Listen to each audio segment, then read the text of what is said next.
Melody Davis. And I'm Jim Bahari. Welcome to Vintage Vehicle Videos. Vintage Vehicle Video is a video magazine. Kind of like a print magazine, only you get videotapes instead of magazines. This tape's a sample of some of the things you'll see over the next year when you subscribe to Vintage Vehicle Videos. We go to car shows, swap meets, museums, auctions, salvage yards, and we also visit the garages of collectors like you. Our videos have an emphasis on antique, classic, and special interest cars and trucks, but we also include coverage of vintage motorcycles, tractors, airplanes, and trains. Well, let's look at some footage. My name is Ed Schoenthaler. I'm from Oak Brook, Illinois, and this is a 1919 Page. This was the prototype for a new series of cars. They were into performance, and what they wanted to do was set some world speed records. And on the other side, there's a seat that folds away. See, this folds down, this folds on top, goes in just like a drawer.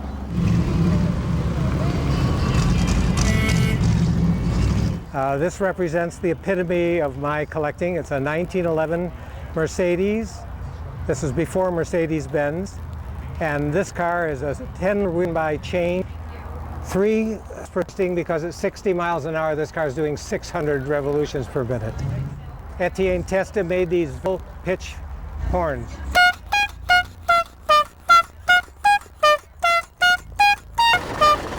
America was experiencing depression. And again today, which is the largest amount of cars that we've had come to the car show, and this is our Excellent, good, excellent. The interior is excellent. Okay. What's unique about the Kids Hewitt Car Show is we do allow the kids to do judging on the cars. So in addition to the professional judging, judge the cars, it kind of gets the whole family involved in the event today at Stan Hewitt. Ryan got excellence. I'm Pat Ertl, and we're here on Father's Day week every year. They call it a seat, and This year we snowmobile go-kart. The only reason we did it was to see if it could be done. We made our own drag and pinion steering for. More common. They're the only wagons built that are kept involvement. It's just absolutely an incredible car. It's a 30, and it's strictly for fun. It's not a practical car. Easy to get in and out. Easy to get in and out of. Yes, we can see that. This is a 1915 Port Huron steam traction engine. I kind of stumbled onto this. It was a situation where a historical society had been willed to them, and they leaving it set underneath of a tree. So I just basically inquired about it, and they said, I give them a price, and they said, you own an engine.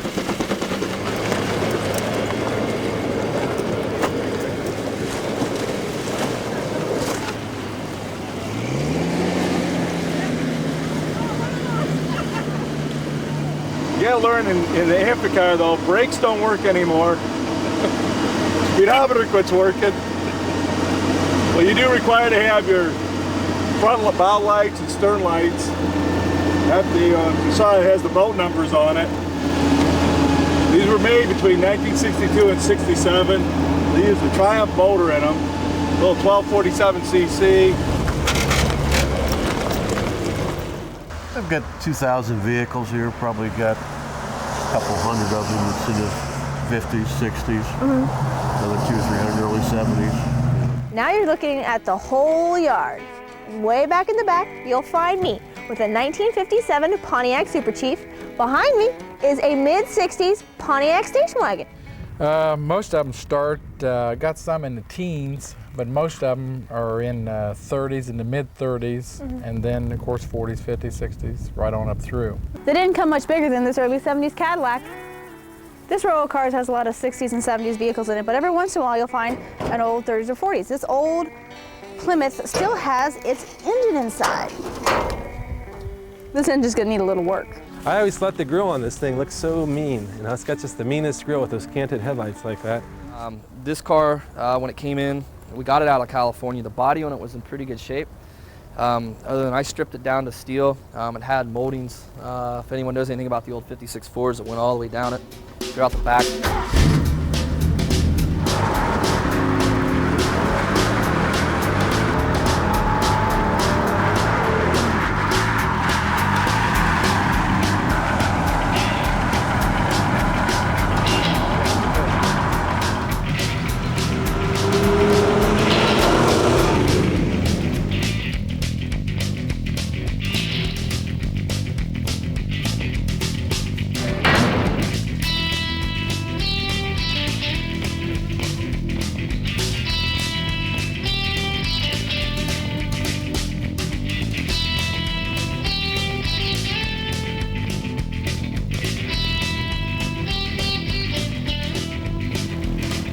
It's amazing the sort of things that went on in auto racing back in this era, where we have no roll cages.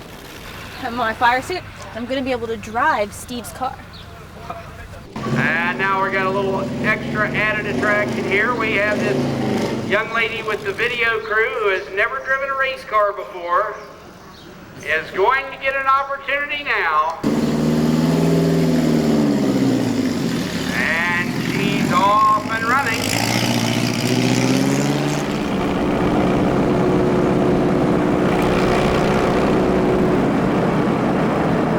Wanted to go really fast, but didn't think I should. It's not my car. 8,700. It is a go there now, so now 88. We just had a great spring auction here in Novi, Michigan, and we had 350 cars going across the block. We had a great sales percentage, 62% sales ratio, and we sold close to $3 million worth of cars. 72 got a there now, 73,000. Bids in, hands up, 73,000. 72 is the bid. Bid, I'll treat you right. 6,000 others. Get back on. 6,000, 6 grand. That's 8.5. 62.50. I fell in love with it and bought it. Yes, I got a lot of muscle cars. This is my first antique. Well, what we decided to do, since the Lincoln Highway is the first paved transcontinental highway in the United States, just happens to go right through this whole part of Ohio. And a lot of us have been doing car shows in the area for quite a while, so we thought it'd be great to combine them all on the same day with about a 30-mile cruise in between the 5 different shows. I'm Mac, and this is Chris, and we're from Wadsworth, Ohio. And what kind of car you have here? This is a 1908 Renault. And this was in a barn down there, and we called it the basket case because when we brought it back, we didn't have wheels that worked, we didn't have an engine that worked. We made many parts. It's called a pillarless hardtop. The unique part about a 58 Buick, they call them the Queen Mary of the highways. It's sort of like driving a battleship down the road. Hello and welcome to the Walter P. Chrysler Museum in Auburn Hills, Michigan. Just for fun, the Chrysler engineers turned that shape around and discovered to their amazement that if the car were headed backwards, it was significantly more aerodynamically efficient than if it was headed frontwards. This was a big revelation. And they moved that passenger forward in the new body design. So here it is. This is the Chrysler Airflow. It doesn't look so modern now because while the Airflow itself was not a commercial success, it set a new benchmark, just as Walter Chrysler foresaw, in how automobiles were designed. I'm often asked, what is the Automotive Hall of Fame? And the answer is quite simple.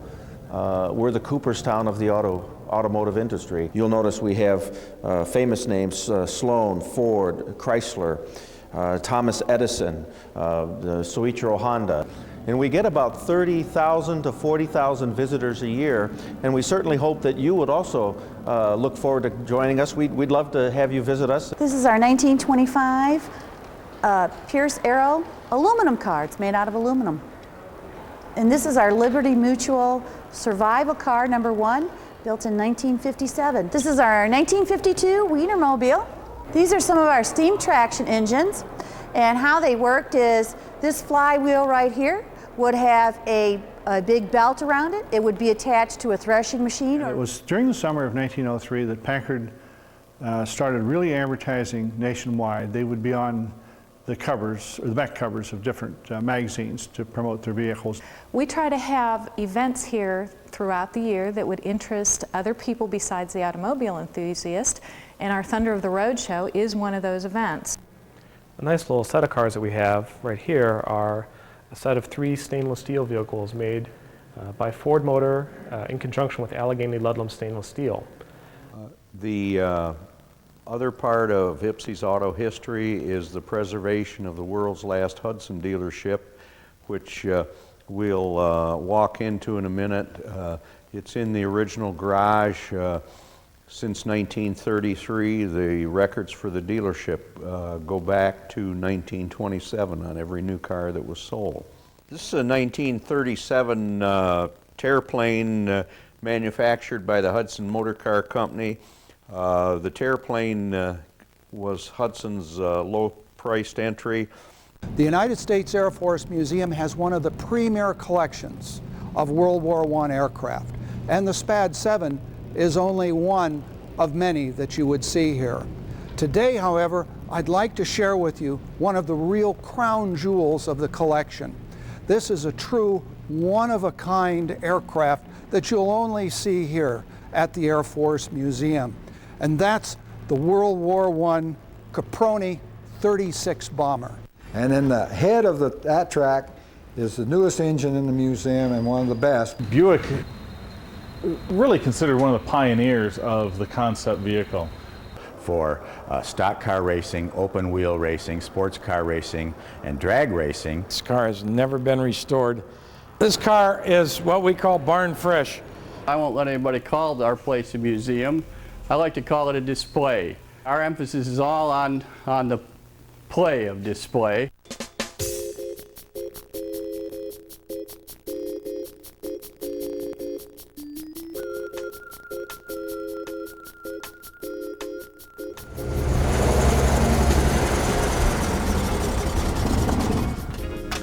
Now what you're about to see here is a 2-hour sample tape.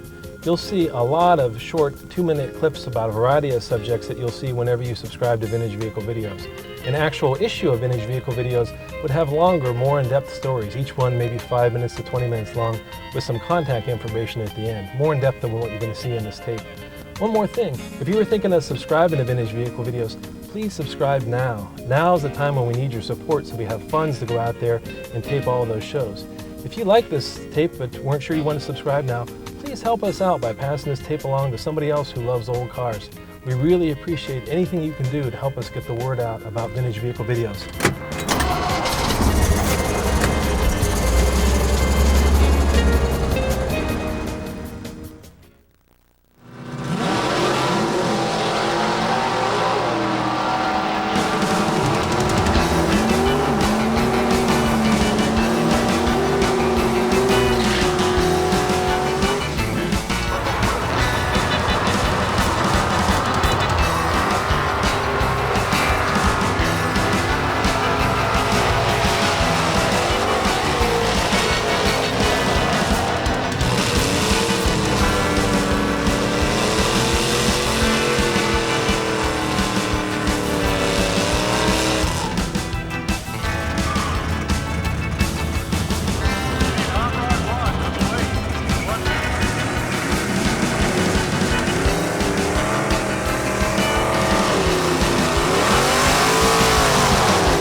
supporters. We are truly fortunate to have such a beautiful day, and I know Sonny Elliott, my friend, will take full credit for this wonderful weather. He told me it was going to be nice, and he's never wrong.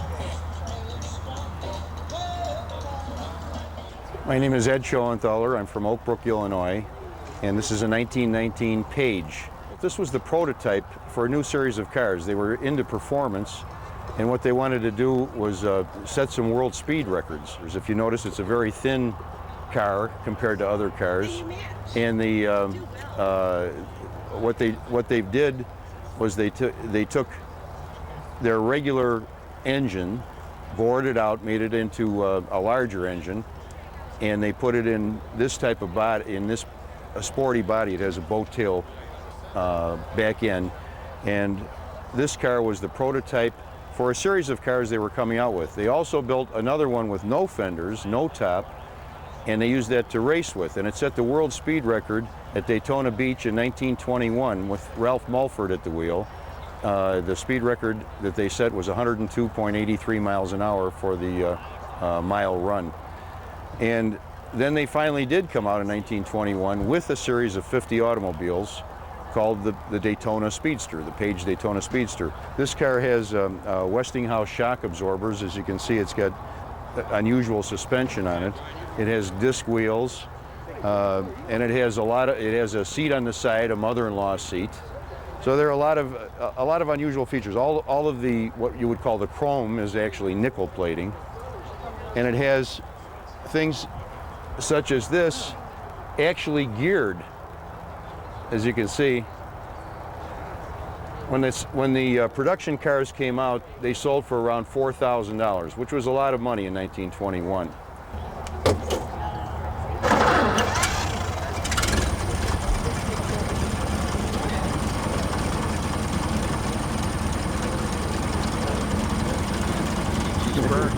As you can see, it runs pretty good too.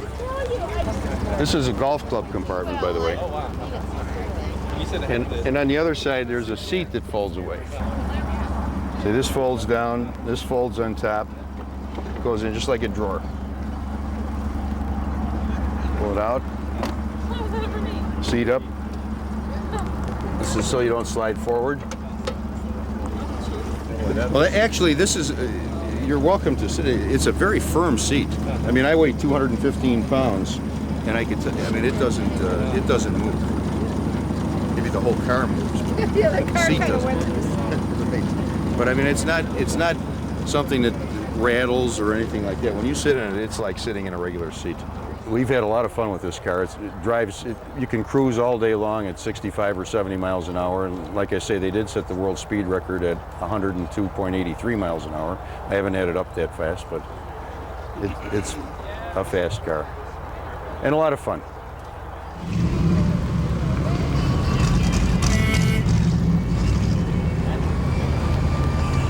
Okay, I'm Scott Isquick. I live in Pepper Pike. I've been collecting cars for over 50 years, and I've sort of specialized in the early cars before the First World War, the large, very powerful, fast cars. This represents the epitome of my collecting. It's a 1911 Mercedes.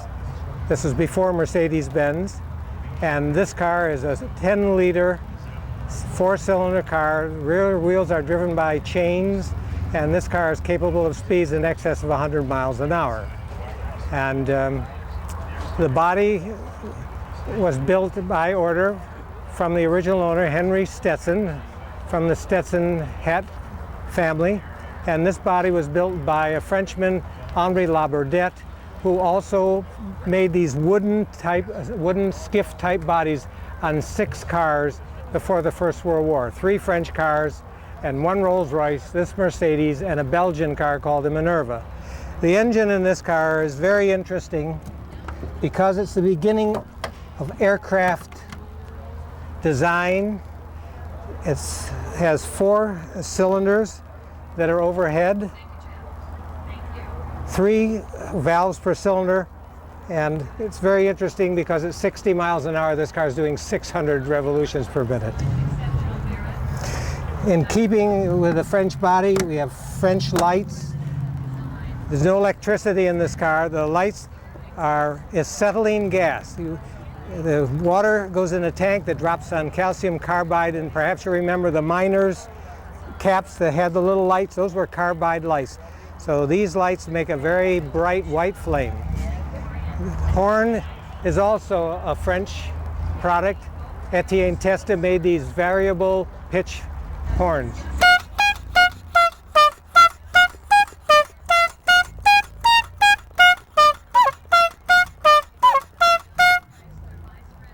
By that time, the fellow you want to have get out of your way has hit you. The body is made out of mahogany. It's triple laminated and held together with 2,700 rivets.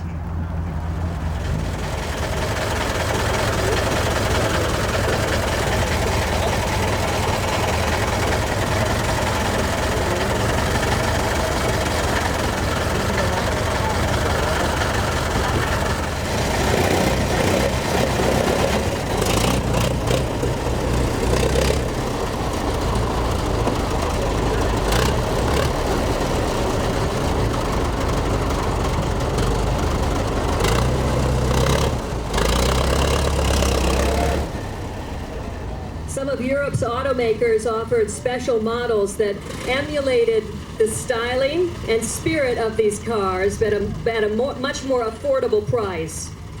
The winner is a 1911 Mercedes 90 horsepower Skiff Henri Labordette.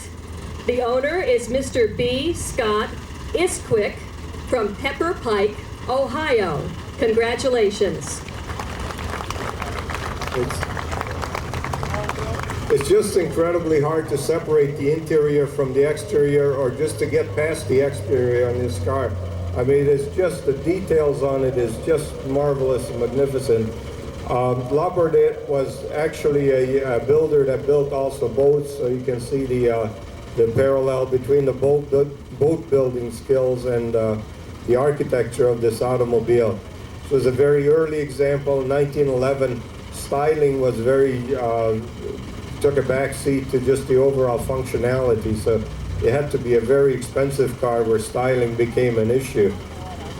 Yes, this car sold new to Henry Stetson of the Stetson hat family for $18,000. We've had it up to 115 miles an hour on a chassis dynamometer. It's a 600 cubic inch, 3 valves per cylinder, double chain drive with 3 separate braking systems, which you need. It's just an incredible example, and again, although it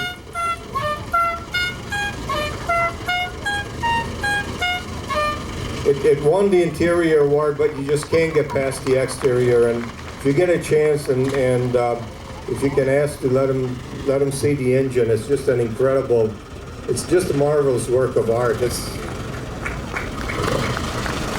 Congratulations, beautiful. America was experiencing the Great Depression. Okay, my name is Ross Noel. I'm from Midland, Michigan. I've liked cars ever since I was a youngster. My first car, I was 10 years old. I bought for $175, a 64.5 Mustang convertible. Fortunately, I still have it. There was a couple other cars I've always loved. One was this Amphir car right here. I've also got a Bricklin, a 75 Bricklin. I guess I like these orphan cars that they only made, a few of them.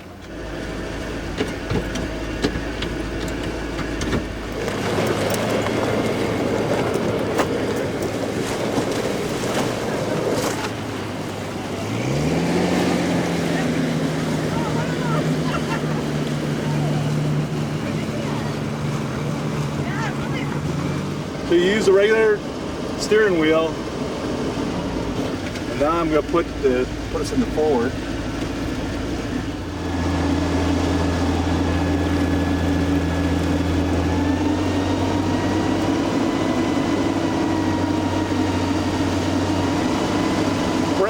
You gotta learn in the Amphir car though, brakes don't work anymore. Speedometer quits working. Well, you do require to have your front bow lights and stern lights. You saw it has the boat numbers on it. It's got a bilge pump in here. When we get in water, we can turn the bilge pump on. And you can take on the ferry waves. Sometimes when you're driving, you need to the wipers too. They say that, if it's real rough and you're taking on water, you should put the top up and the windows up. Well, I think it's like that, you just get out of the water. These were made between 1962 and 67. They used a Triumph motor in them, a little 1247cc. They said top end in the water is about 7 knots. Top end on the land is 65, 70 miles an hour.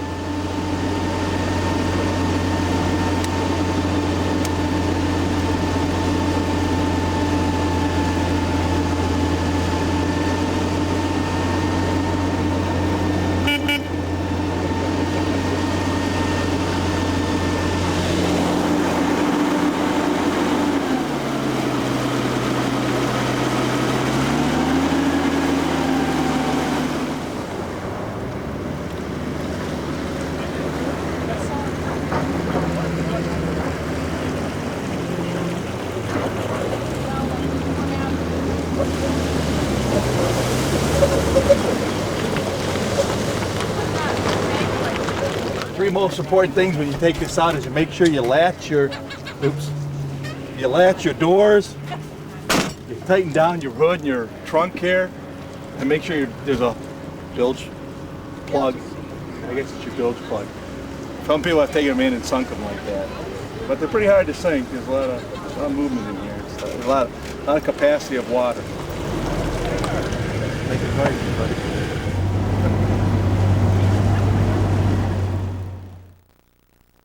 Everybody's coming to Carlisle because of a brainchild back in 1973. 1973, we were walking the field of Hershey. We being my partner now, my best friend back then, Bill Miller. And we got to thinking about solving a problem. And the problem was I had a 54 Corvette that really wasn't acknowledged as a collector car back then by the powers that be at Hershey. So thought, well, gee whiz, cars of the 50s and 60s are our love. We were in our late 30s at the time, and made a lot of sense to start up a show for that interest, and that's what we did. We went all over central Pennsylvania. We went a week ahead of Hershey. We came to Carlisle in 1974, and we never looked back. It's just grown since then.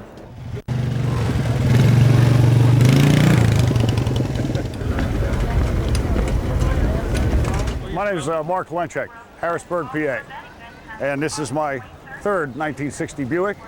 I've owned them for 13 years now, although this is only 2 months in my possession. And the styling cues of the 50s Buick that continued through the 1970s were a diagonal line that ran along the side of the car, usually high in the front, of course, and low in the back. And another Buick styling cue beginning in the late 1940s were the so-called Ventaports. They were circular initially and actually looked functional.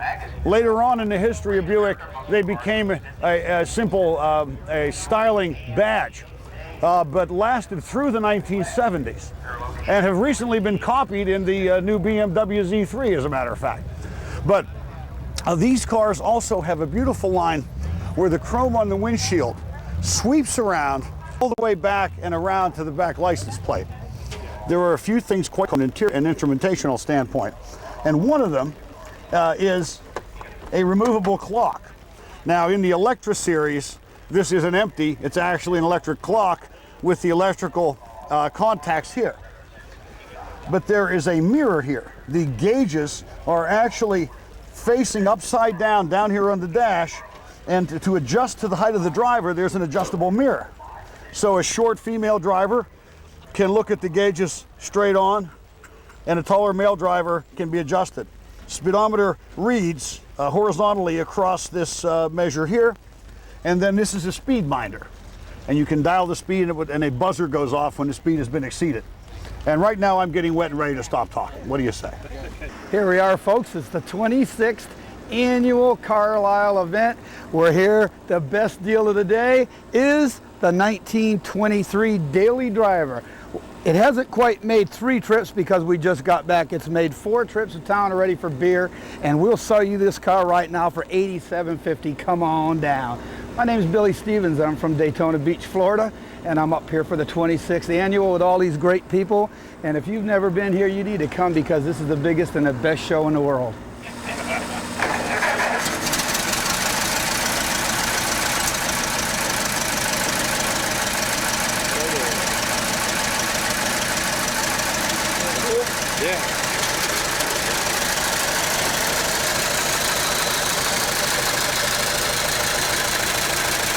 Hi, my name is Bill Ashton. I'm from Youngstown, Ohio.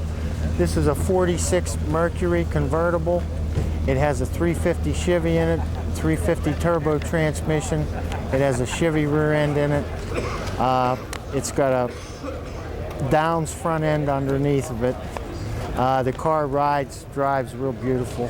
You know, you can cruise this car down a highway 65, 70 miles an hour with no problems.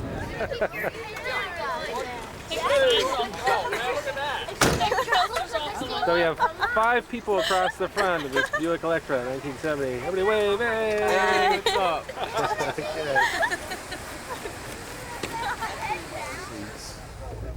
There isn't much the car hasn't had. Probably deluxe steering wheel would be another option, and running lights.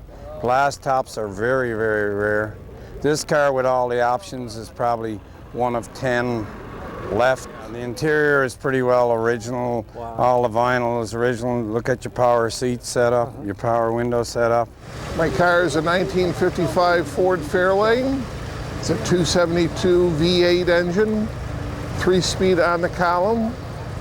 I'm the third owner. It's got 65,000 original miles. The car drove me here from Buffalo with no problems and looks like it's going to be driving me back home. They fold completely down into bed. Now if the seat were moved forward, what are we catching on here? But, all right, in any case, they'll drop down into a bed and you've got the mattress. Always work. No rest for the wicked.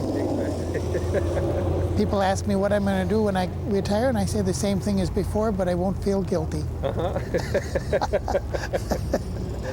A lot of people like the policy that I have, that if you come in late, you leave early to make up for it. I think that's the best policy I've heard.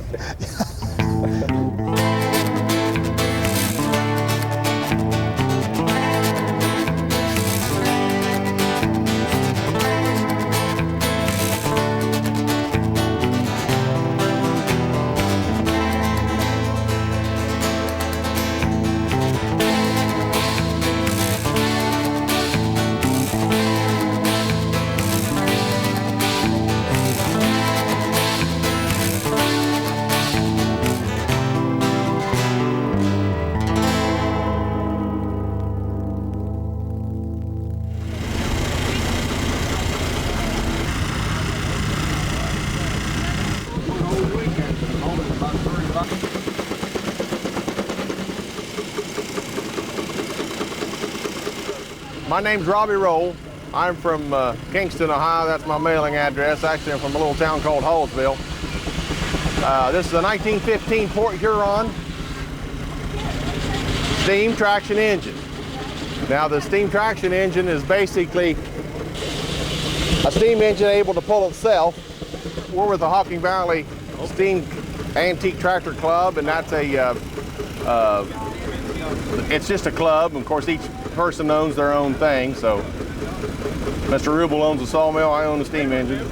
I kind of stumbled onto this. It was a situation where a historical society had been willed to them, and they ended up with just leaving it set underneath of a tree, so I just basically inquired about it, and they said, I give them a price, and they said, you own an engine, so.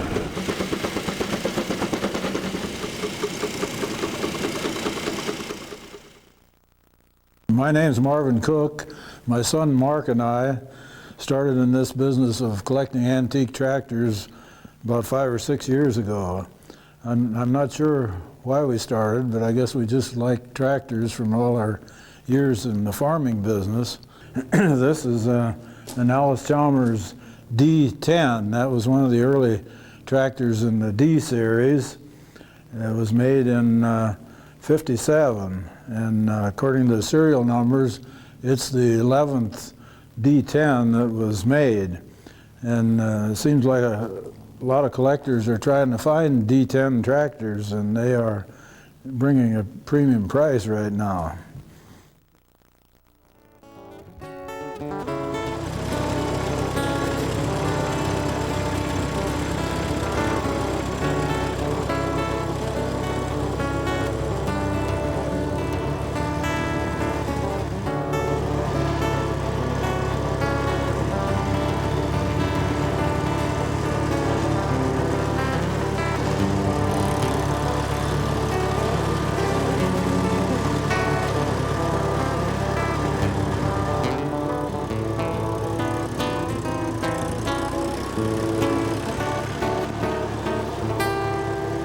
Well, the reason I have this tractor is my grandfather used to have one just like this. So I decided, well, if a 1947 Co-op comes along, like he had, I was going to get it. And it took me a couple years after that, and I found this one. I bought it off of a farmer in Marietta, Ohio. This is actually made by Cockshut. It's made in Canada.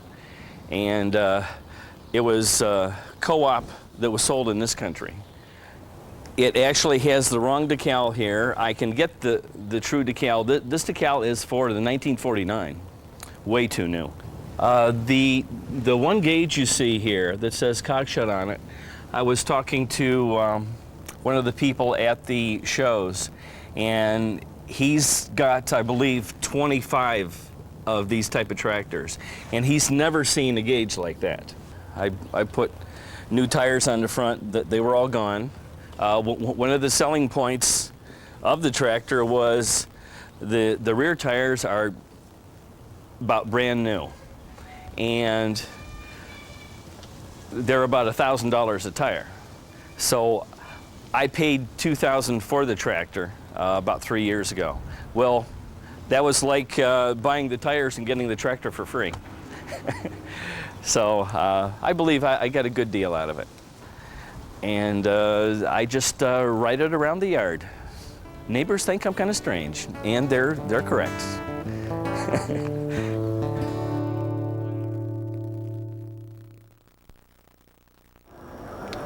Hi, my name is Ron Watson. I am the president of the Motorsports Hall of Fame of America, located in Novi, Michigan, just outside of Detroit.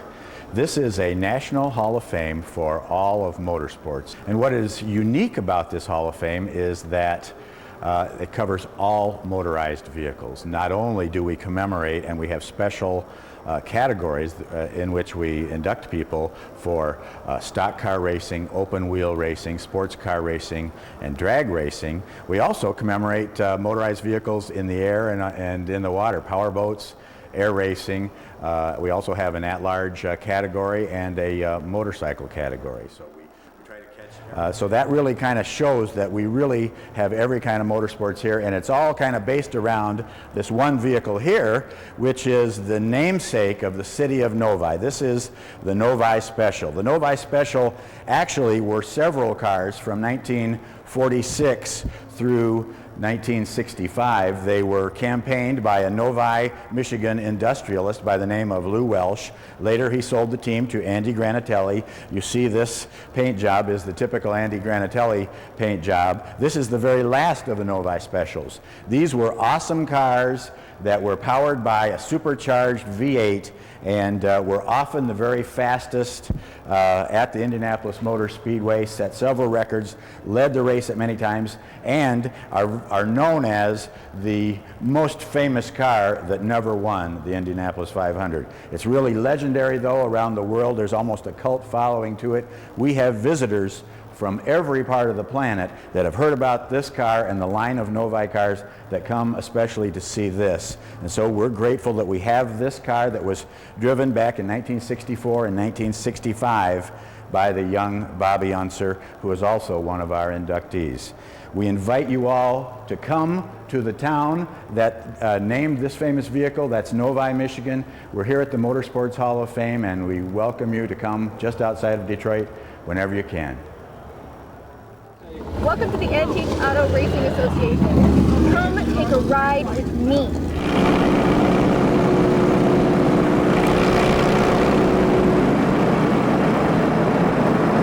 Hi, I'm here with Steve Sturm with the AARA.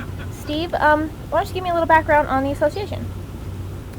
The association was started 30 years ago, and it was dreamt up by a couple different people, Dick McKee from Columbiana, Ohio, and Jim Ash, who was living in Wisconsin at the time. The premise was after these drivers retired, they had nothing to do, and after the cars were outdated, there was no place for them to go.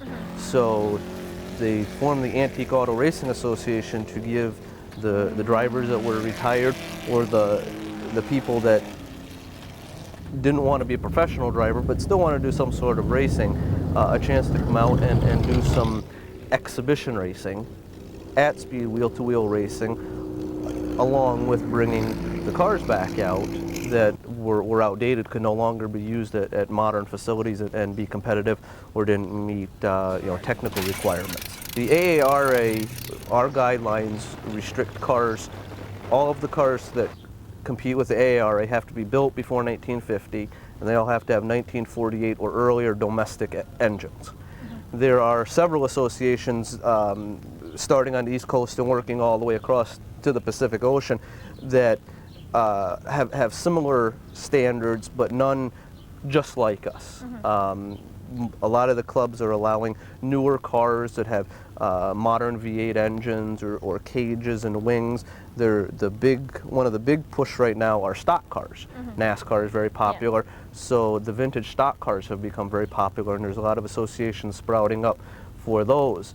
We are the only association in the country that we come in, we rent the fairgrounds, we have insurance, we have our own push truck, our own water truck, we hire the local EMS service. We are the show. We are the only association that comes in and is the event. And this actually is where this kind of racing started, was on a fairgrounds horse track. It really started in the teens and 20s with Barney Oldfield and guys like that. But these were pretty much weekend racers that ran on dirt fairgrounds tracks just like the one you see here, with cars just like this.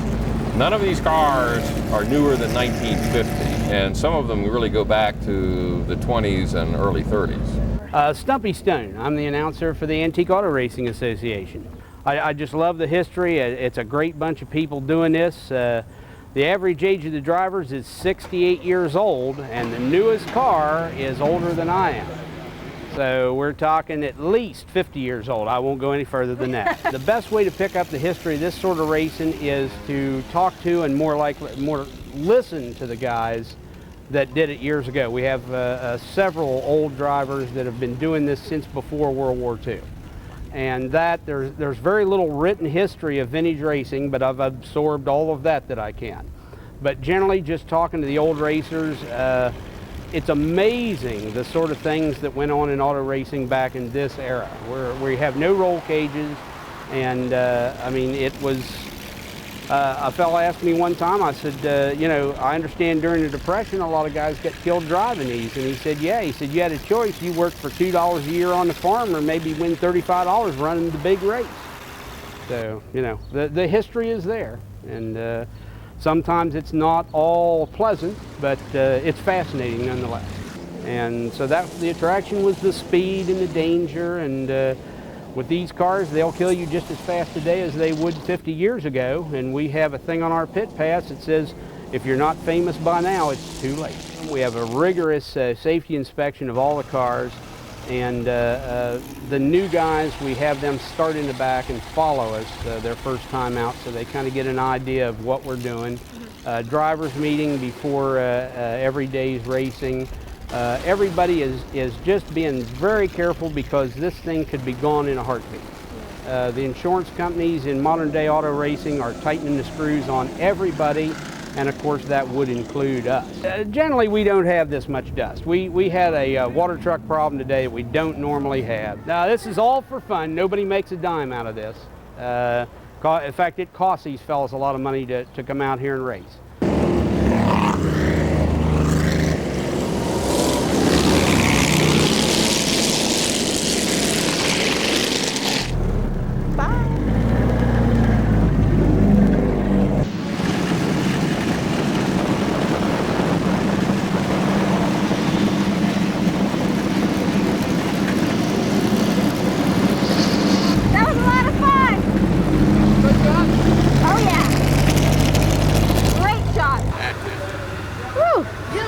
We needed a before and after, you know. Before she was clean. Now we got to hose her not so down. clean. I'm spitting out half the racetrack. And just think what else races here. Horses. Nice! Beautiful. It was a lot of fun riding. It's a lot of fun. Dusty, isn't it? Yes, it's very dusty, but I ate like a pound of dirt. But other than that, it was a lot of fun. Well, the old-time race drivers, they were out there eating as much dirt and gravel as they could. If you talk to some of the old-time race drivers, they raced in T-shirts and their arms are just covered with scratches and pits from the rocks flying up. Yeah. These guys were going a lot faster than we were. I'm in my fire suit. I'm going to be able to drive Steve's car. And now we got a little extra added attraction here. We have this young lady with the video crew who has never driven a race car before is going to get an opportunity now. And she's off and running.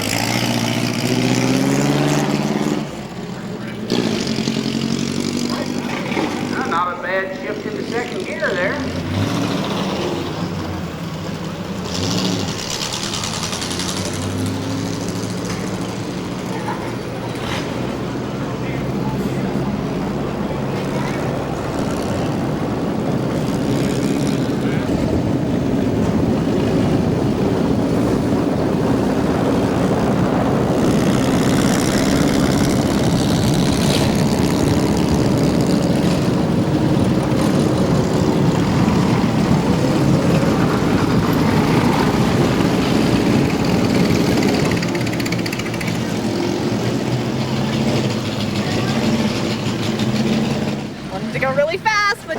It's not my car. Definitely addictive. Fun sport. Everyone should definitely try it. 8700. It is a go there now, so now 89. Here we are with Twyla Grimsley at RM Classics Spring Classic Car Auction, and it's April 28, 2002. We're at the Novi Expo Center. And Twyla, tell us a little bit about the event. How many days how many cars go through? We just had a great spring auction here in Novi, Michigan, and we had 350 cars going across the block. We had a great sales percentage, 62% sales ratio, and we sold close to $3 million worth of cars. 72 got there now, 73,000. Bids in, hands up, 73,000. 72 is the bid. Who gives 73,000? 72 now 3. I've got 72 now, 73, 3, 73, 73. 55, look at Sarah Hauser, 57 penny, look at $6,000 there. $6,000 credit your time, look at $6,000 there, look at $6 grand you want it. 6,000, I took 57 and a half, $6,000 bid, I'm treat you right, $6,000, get back on, 6,000, $6 grand, that's 2.5, 62.50. I fell in love with it and bought it. Yes, I got a lot of muscle cars. This is my first antique.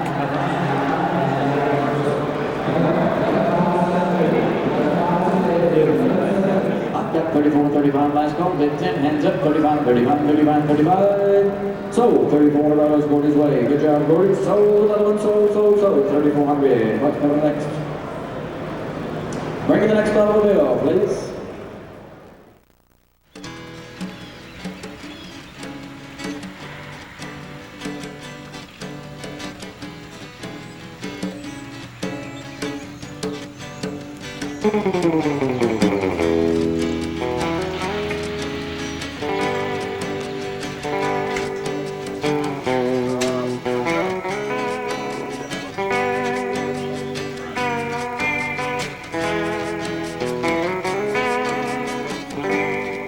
Hi, I'm here with Paul Baker at All City Auto Wrecking. Paul, how long have you been here? 25 years. 25 years? Mm-hmm. In the same spot? Uh-huh.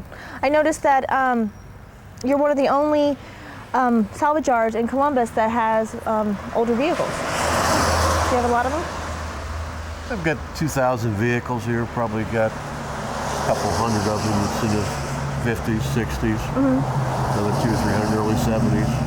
Now you're looking at the whole yard. Way back in the back, you'll find me with a 1957 Pontiac Super Chief. Behind me is a mid-60s Pontiac station wagon. Here we are with the 38 Buick. Not much left of it. Back behind me is an old 58 Ford station wagon. Here I am standing on an old tire in the middle of a bunch of 1950s cars. Right here we have a old Ford with, it happens to have a 1973-74 parking pass from Ohio State University on it. Next to me we have a Nash. Behind the Nash we have a Hudson. And then next to the Hudson we have a Lincoln Continental. Beyond that we have a Pontiac. Hi, I'm here with Bill Warner with Warner Auto Sales. Bill, how long have you been in the business in this area?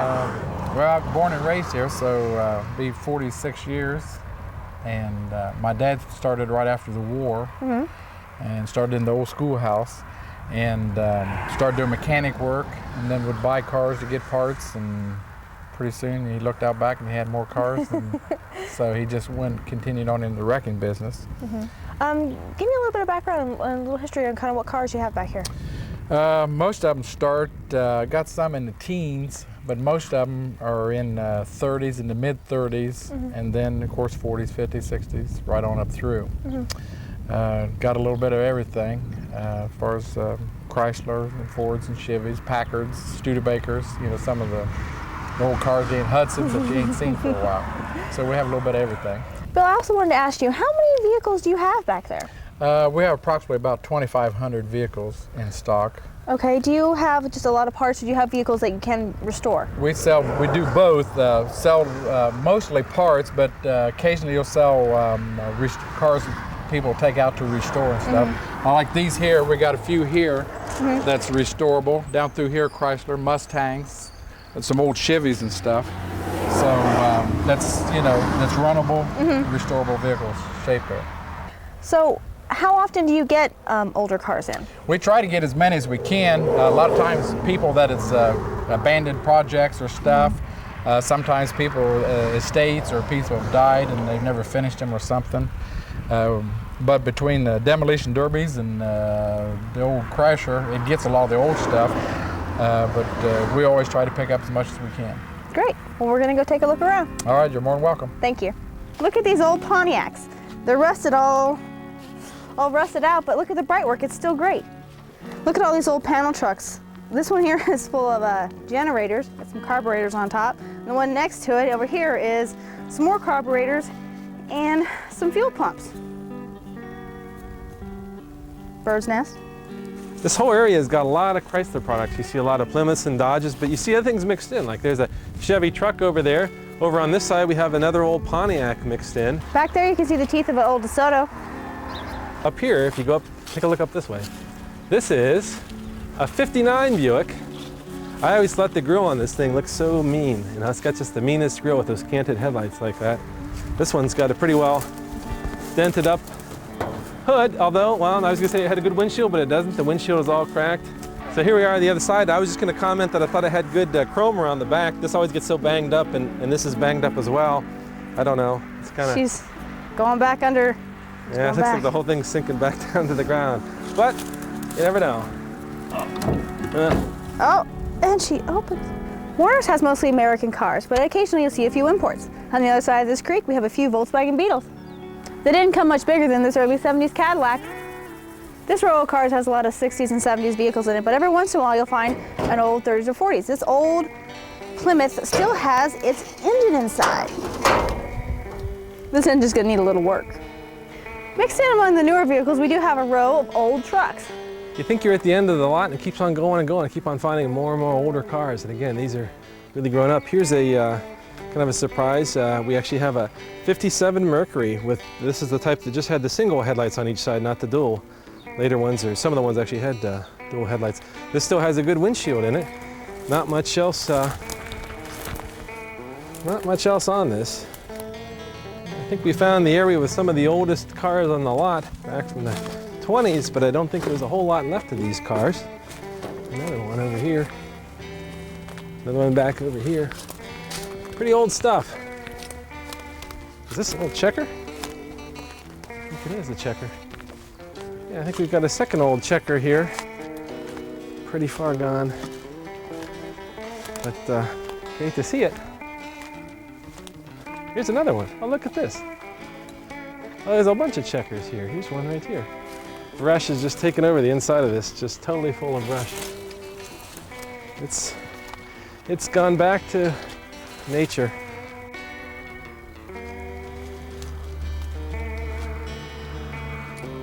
Yeah, this whole area around here has got about at least 6 old Checkers in it. Here's another one that at one time I think was painted yellow, used to be a cab, but they are all just overgrown with all the brush here. Take a look here in the corner. This is the very front corner of the lot. How many places do you see an old Kaiser next to a 70s Pinto runabout? Not too many. From this vantage point, you can see a lot of the 2,500 cars here. Most of them are 1970s and older. Warner Motor Sales, Mount Sterling, Ohio.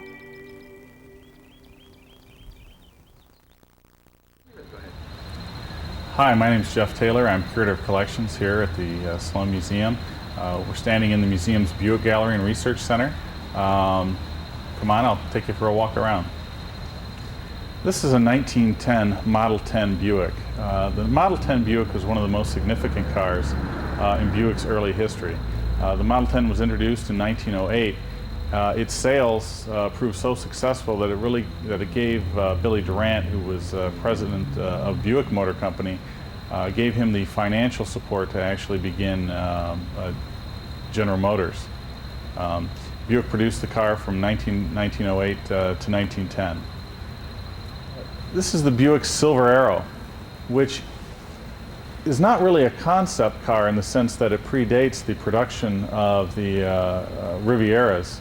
It actually is a stock Riviera, 63 Riviera, that has been modified. Bill Mitchell, who was GM's chief of design at that time and oversaw the Riviera production, took a production Riviera and modified it to sort of fit his own personal taste. Buick really considered one of the pioneers of the concept vehicle with the Y-Job in 1938 and with this car, which is a 1951 XP300. It had hydraulic jacks inside, built in the car, so if you got a flat tire, you just flipped a button, the car actually raised itself up. But even though it was built by an engineer, it still has some great features. The museum also has in its collection a number of really great trucks. The Randolph truck with its solid rubber tires is a beautiful piece, very tough on your toes though if you ever get run over. The Flint truck, and of course the Sampson truck. Some great early examples of trucks. And one of our newest pieces, and really one of the best trucks in the collection, is our Chevrolet cab-over engine truck. So I hope that if you're ever in the mid-Michigan area, you take the opportunity to stop by the Sloan Museum and see some of the changes that we have going on here. We're standing here with Kevin Dirth of the United Ford Owners. Kevin, tell us a little bit about the event you have going on here today. Well, this is our second annual Cruise-In for Children here at Quaker State. Fantastic. It looks like we just kind of started looking around here. We got a lot of great cars out here. But how many cars do you expect to show up today? So far, and the registration's still open, we've got 200 cars. Okay. And our club, we're doing the judging. And as anyone that's involved with old cars knows, judging can be a no-win situation, but we've got it set up as fairly as we think is possible. We're judging here, although we've got a point system, we're judging on detail and cleanliness and basically attention to detail and those kind of things, rather than originality and so forth. So it's hard to fit every type of car into a show like this, but I think we're pulling it off pretty good. And when we do a couple other car shows besides this one, so there's not too many free weekends. Yeah. Don Renabarter. I'm from Reynoldsburg, Ohio. I am completely restoring a 1957 Thunderbird. The engine has been completely taken apart, repainted, new freeze-out plugs. I replaced all the steel bolts with stainless steel so they won't rust. And the car frame has been dipped and it has been completely painted 3 times. The car has not really been timed up real good yet, but we'll get it pretty soon.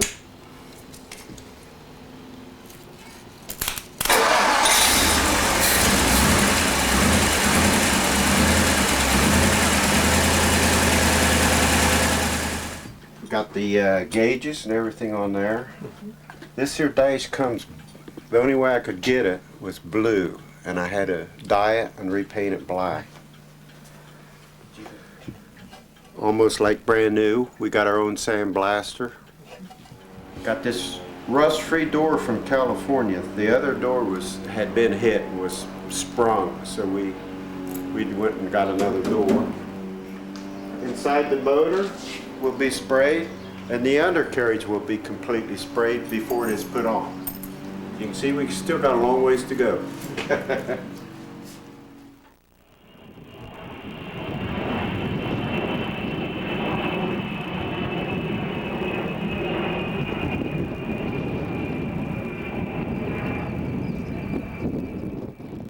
Hi, I'm here at the United States Air Force Museum at Wright-Patterson Air Force Base in Dayton, Ohio. Next to me I have Terry Aikens. Terry, would you mind giving us a brief description of this atrium that we're in and the history of your museum? The United States Air Force Museum is the world's oldest and largest aviation museum. It is the national museum for the United States Air Force, and here we have not only the aircraft that has been so important in the history of our service and our nation, but also we have the stories of the people of the United States Air Force. The United States Air Force Museum has one of the premier collections of World War I aircraft, and the SPAD 7 is only one of many that you would see here. Today, however, I'd like to share with you one of the real crown jewels of the collection. This is a true one-of-a-kind aircraft that you'll only see here at the Air Force Museum, and that's the World War I Caproni 36 bomber. This is the very first bomber used by the early Air Forces. One of the unique things, not only by virtue of its design, which is 3 engines.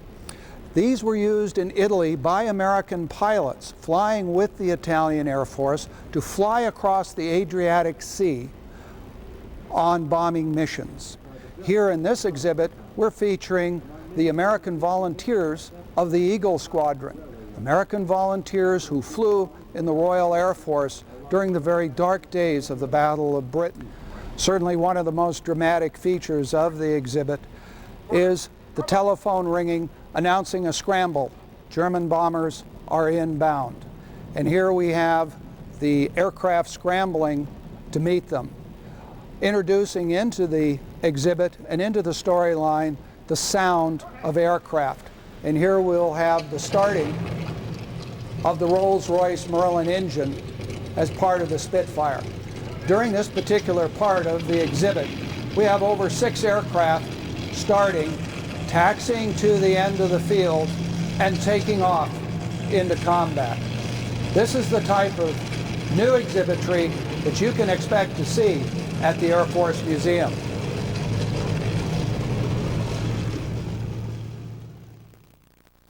Hello, I'm Gary Pelger. I'm the operations manager here at the Canton Classic Car Museum. This car is what we call barn fresh, and I love to show people this car to see what a restorer sometimes is faced with in the restoration process.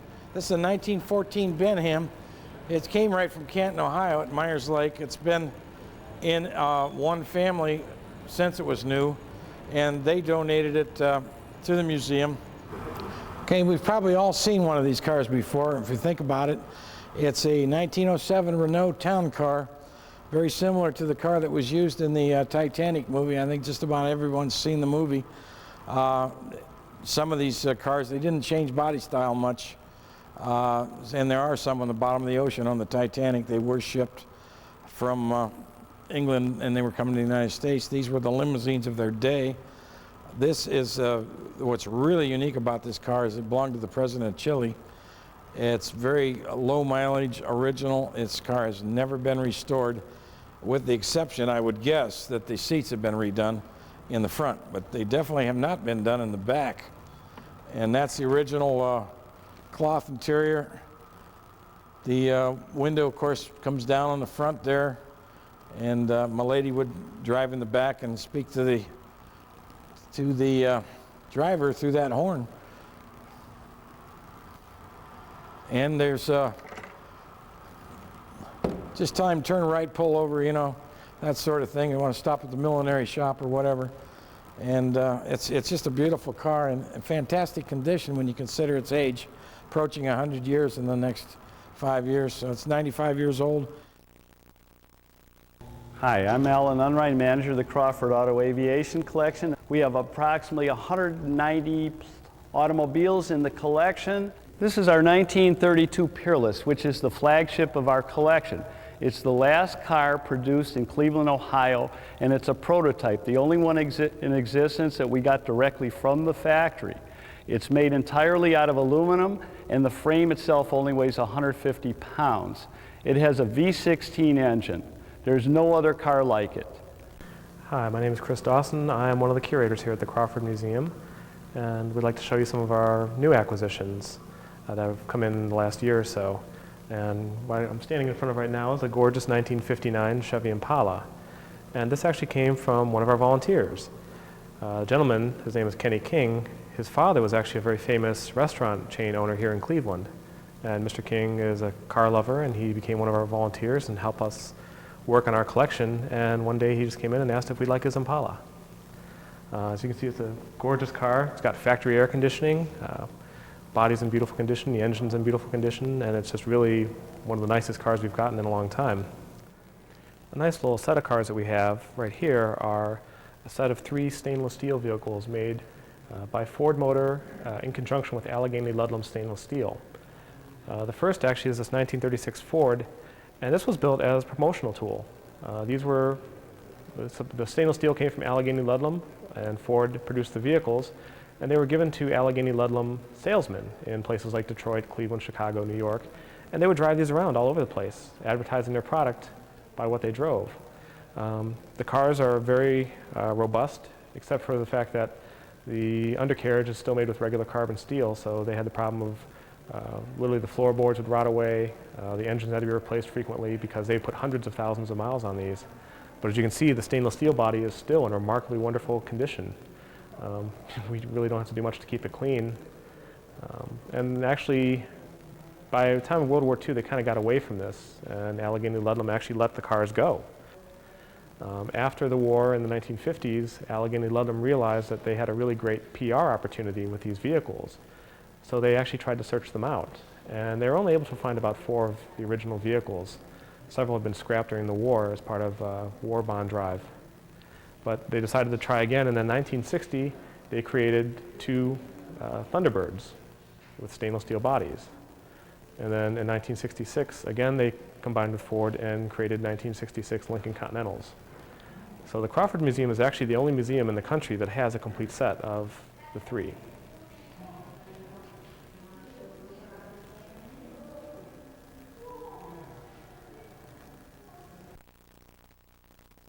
Welcome to the National Packard Museum in Warren, Ohio. We're glad to have you here. This particular Packard here is a 1903 model. This was the last of the 1-cylinder Packards produced here in Warren in September of, say, 1903 approximately.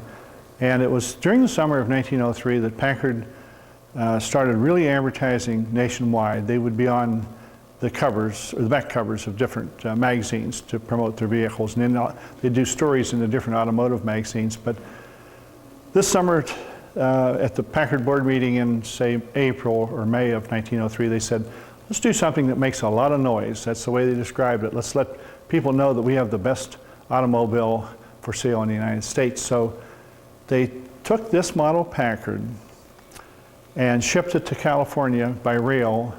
And the plant foreman, a gentleman named Tom Fetch, of course, went out, and along with a reporter and the editor of The Automobile, which was a New York City publication, made the trip across the nation. It was an attempt to be the first transcontinental automobile from coast to coast. They didn't realize it, but so many weeks before this, a Winton from Cleveland, Ohio, had already started to complete that and did complete it. They came into New York about 30 days before the Packard came in, but this still didn't stop them. They decided that they would go for the record. They ended up beating the Winton time by 2 days, so the traveling time was 61 days from San Francisco to New York. Welcome to the National Packard Museum. My name is Marianne Propri. I'm the director of the museum here.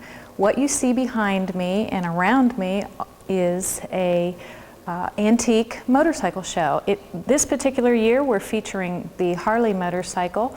We have Harleys here from 1915 through the 1970s, but in addition to the Harleys, we've also added some very rare bikes, the ones that you see on the top row there, the 1904 Columbia, the 1909 Excelsior, the 1910 Thor, and there are several other very rare motorcycles.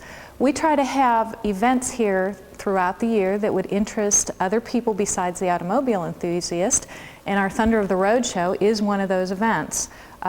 We plan to have this as an annual event, so you can check our website or check our schedule to find out when these events will occur. We also have a tractor truck show in June, and we have planes, trains, and automobiles this year, but we try to keep changing things to spotlight some of the other collector hobbies that people might be interested in, as well as the Packard automobiles. Every year in July we have our annual Packard meet, where you can not only see the Packards that we have on the floor, but we also try to spotlight other types of cars and other themes throughout those shows. Some of these motorcycles, like the Harley Davidson 1915 there, that was called the Silent Gray Fellow, or the Pocket Valve. That particular motorcycle took its owner 40 years to restore to the condition that it's in right now. The 1910 Thor up here is unrestored, but that remained in the same family for 90 years.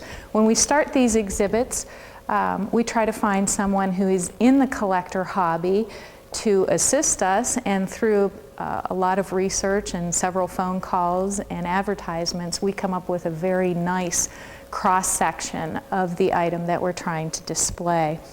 In addition to the Harleys, we also have the Indian motorcycles over on this side, and an interesting motorcycle over there called the Nimbus, which is a European model. So basically, throughout the museum, throughout the year, you'll not only see Packard automobiles and very rare Packards, but you will also see other collector hobbies that we spotlight from time to time. I bought it about 3-4 years ago, and it has the original key and the guy's key tag. In 1931, when this car was new, a standard two-door was about $475 or so, and this car was $8 1/4. And up underneath this whole top, it's all wood, and the top is cloth. And when I got it, first time it rained, it leaked. Get under the hood, you can see that it's the original stuff. The nice thing about these engines is they're real basic and they're real simple. So the gas comes out of the gas tank, through the hose and into the carburetor by gravity, so there's no fuel pump.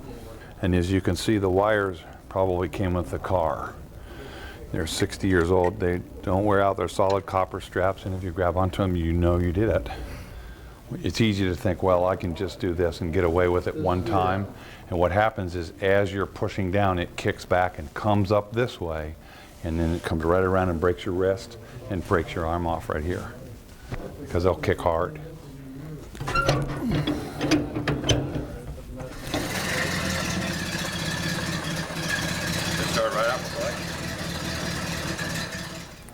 I found back roads to everywhere. Sometimes it takes a little longer, but it doesn't matter.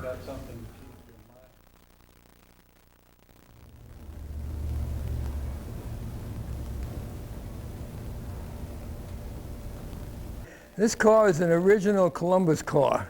It was bought by a minister in the fall of '39 from Columbus Motor Car. And mechanically, it's all original. All the sheet metal and all the chrome on it is original. All this upholstery and everything's original. Everything else is original. The door sills are. In '41, they came out with another model, Cadillac, did away with this, and of course the price went up. And Cadillac only used this body for 2 years, because they still made the Cadillac 62 in '40, which used the same body. And then in '61, the Cadillac 62 used this body, and that was the end. They just used it for 2 years, and that was the end. So mechanical parts are easy to get. When you start getting into trim parts, then you got a problem. So I learned a lot about the car, taking it apart and scraping it off and so forth.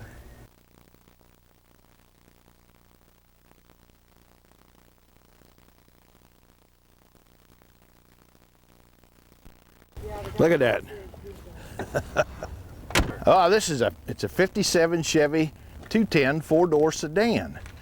Now it's an automobile that they would buy a fire chief, any city. I put it back together with the 1950 series red light on top of it and also the motorized siren. Underneath the hood is the old Blue Flame 6-cylinder engine with a Power Glide transmission behind it. I just tried to dress this one up a little bit when we redid it as a fire chief's car, because you don't see this kind of equipment running around on the streets anymore. So I use it to parade with my grandkids, and we turn a lot of heads. And I do use a CB radio on it when I'm out there on the road, just to be able to talk to the people that are going by and saying, wow. So we do carry on some conversation when we're going back and forth to a meet, and have a lot of fun, because that's what it's all about.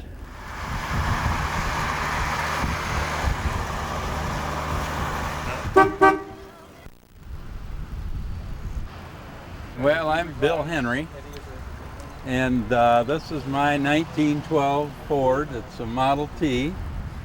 It's a Columbus car. I've had it longer than the first guy. I got it in 1952. And I drove the thing to school, Ohio State, drove it to work every night and worked on it. And this was also the last year that had all the brass. It's got the brass windshield, the brass speedometer, spider, and all the lights are total brass.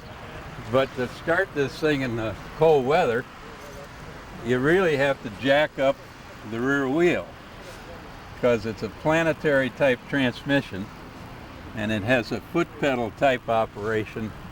You have 3 pedals, and all of those operate a planetary gear in the transmission. The one on this side is the clutch, and as you push down on that, the car goes forward. It's like letting out on a clutch for any stick shift. And when you push in, it engages, but you want to make sure you don't hold it with your thumb out. That's what causes broken arms. You grasp it like that, so if it kicks back, it'll fly out of your hand. Then you pull this out, which is a choke, to prime it, and you pull it through a couple times, and hopefully it starts. It's probably got enough, so I'll try it this way.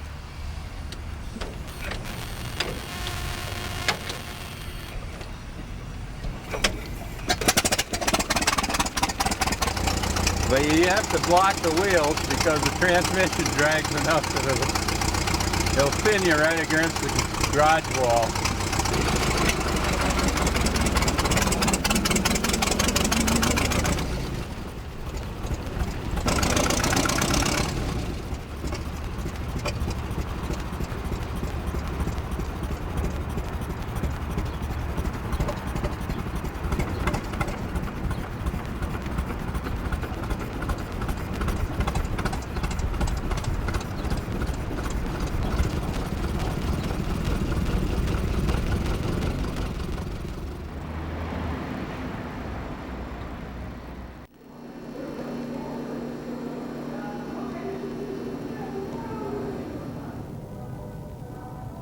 Hello, I'm Jeff Liestma, President of the Automotive Hall of Fame.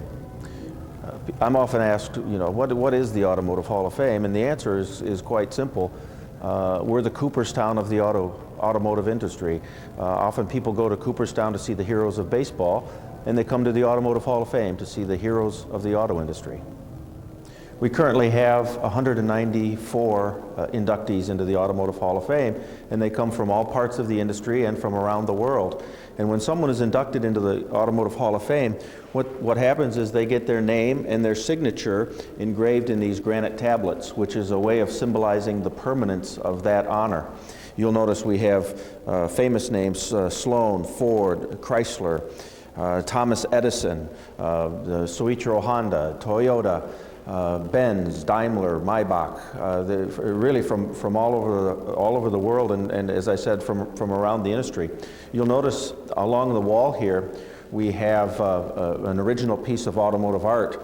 We think it's the second largest single piece of automotive original art in the world, and what it really does is it symbolizes the history of the auto industry from the very early beginnings all the way through the turn of the century, through the 50s, and even towards the modern day, when we have racing and solar-powered vehicles and such.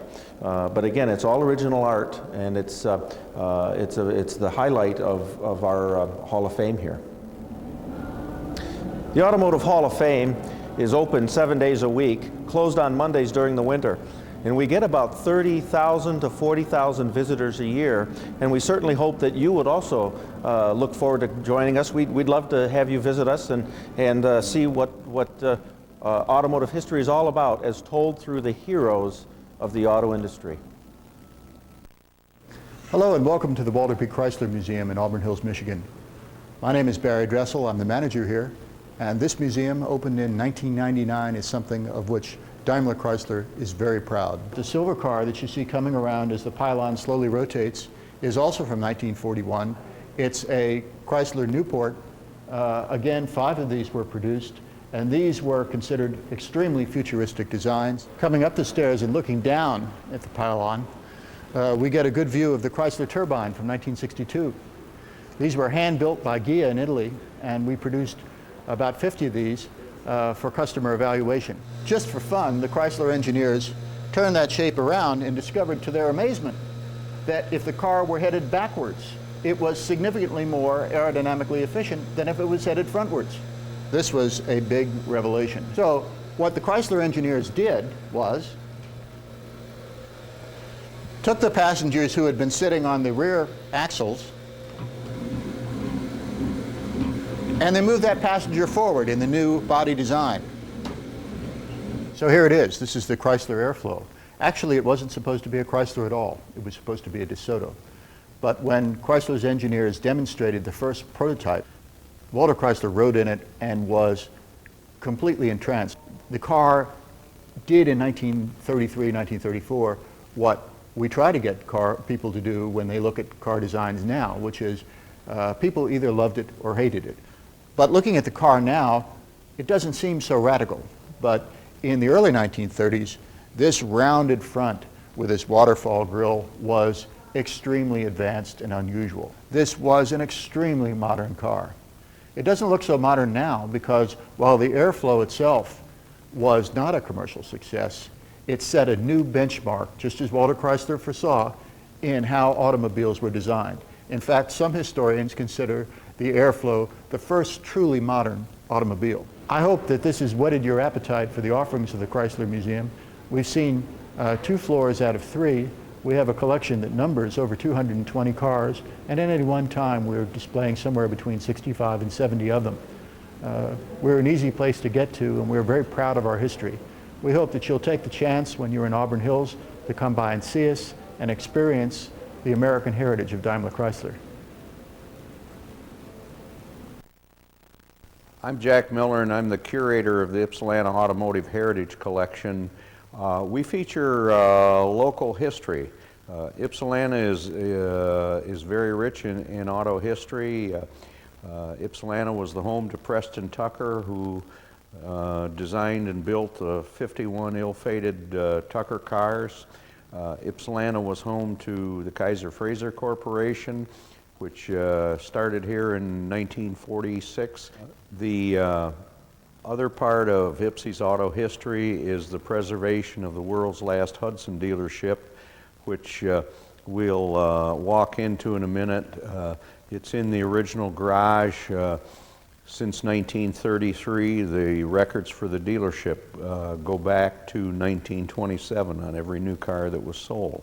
This is a 1937 Terraplane manufactured by the Hudson Motor Car Company. The Terraplane was Hudson's low-priced entry. When Miller Motors Hudson, or Hudson Sales and Service as it was also known, was selling new vehicles, they sold 41 of this particular model and body style in 1937.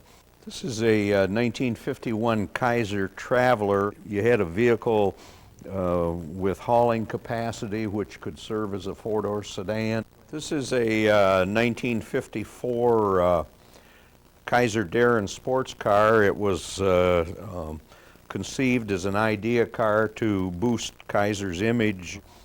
A lot of people that come in here had never seen one of these, and it just kind of blows them right away. In closing, this may be the most fitting place to end the story of the Ypsilanti Automotive Heritage Collection and Miller Motors Hudson.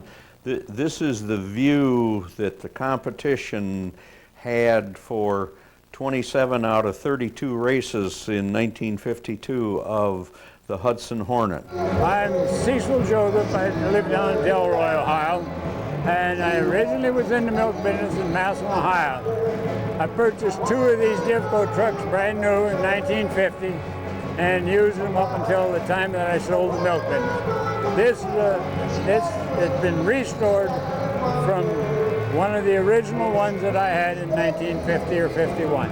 These vehicles were a real boon to the milk industry due to the fact that they had the drop center. You could work through either side, and they also had a seat in them that you could pull out, ride that seat on long routes and that type of thing. But they were made for the job. This truck is rated at 1.5 tons because at that time the milk was in glass bottles, wooden cases, and didn't take too many of those to make a load. So, but the truck were made for the job. They have a small 4-cylinder engine in them, but the clutch and the brake drums, brake bands are all huge due to the stop-and-go use of the truck. My son purchased one from, the basics of this truck was purchased from out in Colorado, and he started about 3 years ago to restore this, and he worked from the frame on up and replaced it. Everything on this truck is stock. There's nothing been modified, it's all stock. This pedal here, halfway down this clutch, the rest of the way is brake. And it just has a 4-speed forward transmission in it. This is a hand brake because to use the foot brake you had to throw the clutch out. Now if you use the hand brake then you could leave the engine helping hold you back. That's a picture of my son, the one that restored this vehicle. I had this put on my trucks when I was in the milk business, part of the ad. Hi, I'm here with Bob Lichty, who's the director of the Canton Classic Car Museum. And today we have not only the car show going on, but we also have the Lincoln Highway Cruise. Tell us a little bit about what you have going on. Well, what we decided to do, since the Lincoln Highway is the first paved transcontinental highway in the United States, just happens to go right through this whole part of Ohio. And a lot of us have been doing car shows in the area for quite a while, so we thought it'd be great to combine them all in the same day with about a 30-mile cruise in between the 5 different shows. So that's what we did. And the people can come and go all day long, pick up a dash plaque at each show. The plaques interlock so they can make a bigger plaque, and kind of encourage them to get the cars out and have them moving around so you can enjoy the sight and the sound and the smell of them as well as just to see them.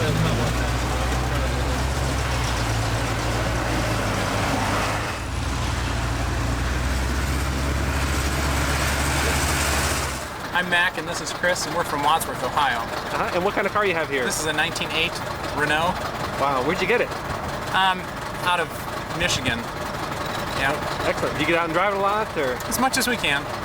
We've driven it about 10,000 miles. Oh, wow. Yeah. That's like, have you been to all the shows today yet, or? No, we're headed to the next one down the street. Very good. Okay. Fantastic day. We're standing here with Bill Schumacher and the Schumacher brothers, and they have a 1907 Cadillac, and they're going to tell us a little bit about it. Okay. My brother over here, he wanted to restore a car, and this was in a barn down there, and we called it the basket case because when we brought it back, we didn't have wheels that worked, we didn't have an engine that worked. We made many parts.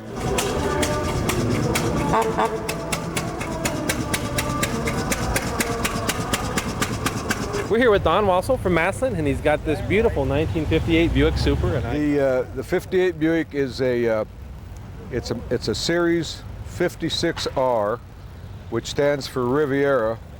It's called a pillarless hardtop. The unique part about a 58 Buick, of course, is that they were the most ostentatiously decorated car from the standpoint of the complement of stainless and plating, chrome plating on them.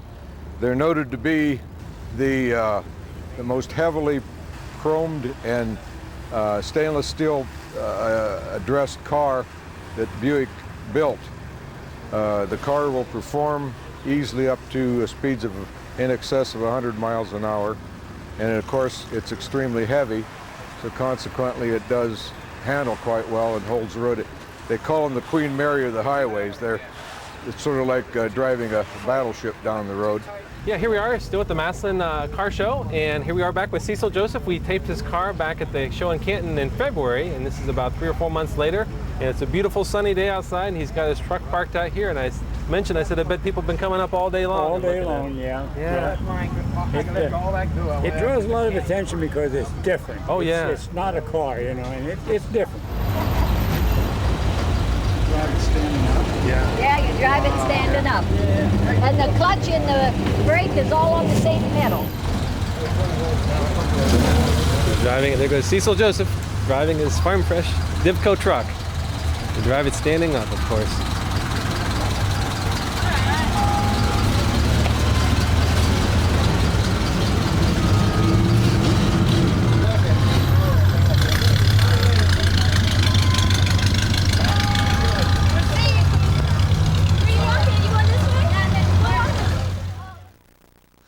This is a DeSoto banner that we distribute among the members for each club meet that we have. I'd like to welcome everybody here today. It's another great Thanksgiving meeting, and it's sure nice to see so many of us here. This is the guy that started the original DeSoto Club, and his name is Greg Walters. I had a picnic at my house and got all the DeSoto owners together in the area, and we had a great picnic and said, let's start a club. So we did. And we had a local Buckeye DeSoto Club, and eventually became the National DeSoto Club, which has got about 1,700 members now. But we're still going here, and I think it's been about 17 years, I think, roughly now, that we've been getting together. A bunch of good old friends. I'm Greg Walters from Piqua, Ohio, and this is a 56 Fire Dome sedan that has been in my family since new. It's a lot of road grime and a few icicles hanging down on it because we drove out here and had to drive through some snow today, even though it's melted off here now. It's got a 330 cubic inch Hemi engine in it. My grandparents picked it up new at the factory in Detroit in 1956 and drove it back to Iowa. It's been in the family ever since. Nothing's ever been done to the engine. The carburetor's been rebuilt, 2-speed power flight transmission. Nothing's ever been done to the interior. It's still all original. It's fortunate that it has a rubber steering wheel. That was the plainer model. The plastic ones are usually cracked and falling apart, so the fact that they got the cheaper model of steering wheel means that the steering wheel's still in good condition and with us today. Putting wide white walls on it really dressed it up. I'm Carl Murray, and I bought this vehicle down in South Point, Ohio. And the guy was getting ready to make a street rod out of it, and I eventually talked him out of it. So I ended up with doing the restoration of it. The two tail lights you see in the back, the one on the left is standard. The one on the right, I had an Amish boy to make the holder, and I put a historical plate on it and the original plate on the other side. The extra headlamps you see in the front was put on for driving safety, which we drive it some of the night, and the seal beams work real good on it. And the other big lamps on it looks like an open lantern, not much light to them.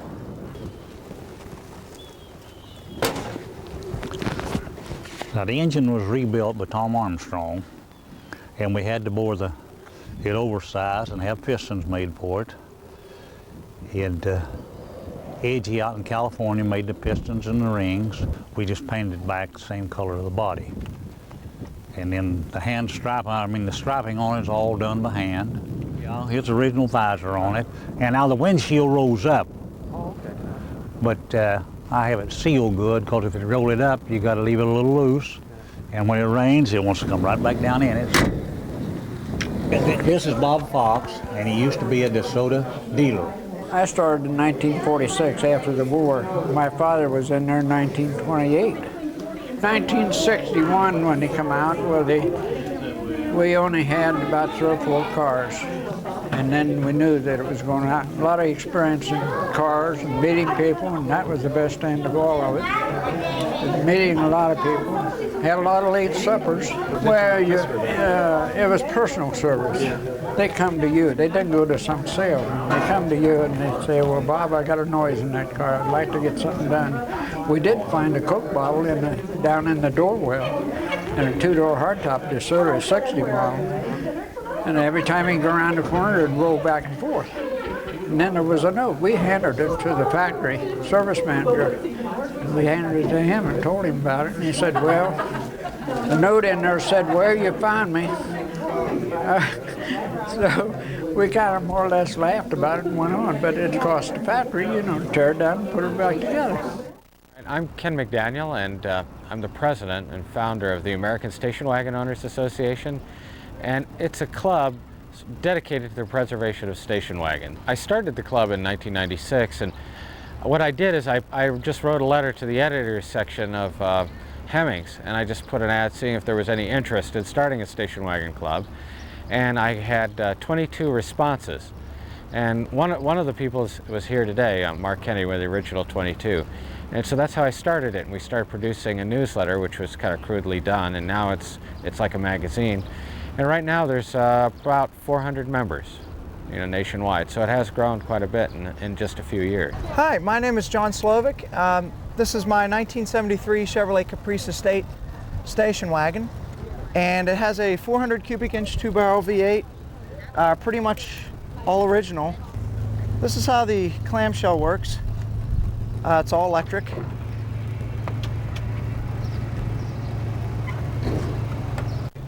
This is the estate model, so I'm assuming this was an option on it at the time, the electric gate. Hey, my name's Joe Wheat. I'm from Pittsburgh, Pennsylvania, and I've had this 53 Pontiac since, around 1978. Now, I have a number of Pontiacs. I like the early 50s cars with the straight 8 engines. The 6-way seat, which is unusual, it's a mechanical seat, but it basically adjusts just like a power seat. Now, the headliner is wood grain, and that was impossible to find. I actually had to make that, and we actually put every groove in there with a router. Took quite a bit of time, but it was well worth the effort, I think. I'm Pat Ertl, and we're here at the first annual Vintage Truck Magazine Antique Truck Show. We're going to have this show every year on Father's Day weekend every year here at Young's Dairy in Yellow Springs, Ohio. My name's Dan Ellerding. I'm from Jamestown, Ohio. I found this 1922 white truck about 7 years ago. It was a Cincinnati delivery truck, Eco Coffee and Spice Mills. I've done a little bit of work to it, but I've got more to do. But it has a lot of nice old original wood and so forth on it. Well, it's White's own engine. This is a 1922 White Model 15. I had to find another hood, old hood. We were reproduction fenders. I found some used acetylene lights and some kerosene Adlex side lights. I had had it re-lettered, had the seats recovered. I added some old boxes and paraphernalia that they might use in the old days. And then there originally was a roll-down canvas in the back. There was roll-down canvases on each side of the driver's platform. Got a little glass sight for the showing that you're pumping oil pressure. Little toolbox. It's character of that era. There's the floorboards are rubbed out from the driver and passenger. There's rear brakes only on it, and I imagine down in Cincinnati with the steep hills, they had some scary moves. Just a nice old original 1922 white. I'm Bob McLean. I'm from Germantown, Ohio. This is a 1950 GMC 3/4 ton mini pumper fire truck. It came from Boston, New York, which is a small town below Buffalo. I purchased this from a volunteer firefighter who had retired from the Boston Fire Department about 2.5 years ago. We participate in a lot of shows. We go to fire truck shows. We're a member of the Miami Valley Antique Fire Apparatus Association. We sponsor a show in Germantown, Ohio, the first Saturday after 4th of July every year. We enjoy taking our truck to various places and sharing it with people. Kind of a step back in history, take a look at the old fire apparatus. The restoration is 98%. I traced the lettering and the gold leaf, and then that was duplicated. It was a ground-up restoration. The restoration was sponsored by my wife, Rachel. She wrote the checks. And it went way over budget. And she said they went way over budget. I'm not in charge of the budget, so she would know that. Okay, I'm Ken Robinick out of Louisville, Kentucky. This is a 1936 International. It's a 1.5 ton, they call it a C30 International truck. I purchased the truck in pieces. There was an ad in one of the newspapers, and my son saw the ad, and we went over and looked at it, and the truck was in a storage garage. There was a frame sitting there and barrels of parts, and that's how this truck started. And it took me a while to figure out what type of body to put onto it, and I went to a swap meet, and this body was at the swap meet. It came out of Kansas. It's a Columbia tank, approximately 400 gallons. It's a 3-compartment tank built in about the 20s. The 1929s, early 20s, 29s, the tanks were just this assembly here. This is kind of a compartment for storage. And in the 30s, they start putting in these side containers for putting oil cans on and for storage. The tank was a motor oil delivery tank, so what you would do is deliver the motor oil to the service stations and fill up 5 and 10 gallon cans. Then they would go and dump the oil into a lubester, which is, this is before the time of buy a can of quart of oil. You had a glass flask, a glass like mason jar, you filled it up with motor oil, and this is the way they sold the motor oil in that period of time. Your metal handles here for operating the valve, and then when you put 5 gallons of gas, you go with your high-tech computer, and that turns it to 5 gallons.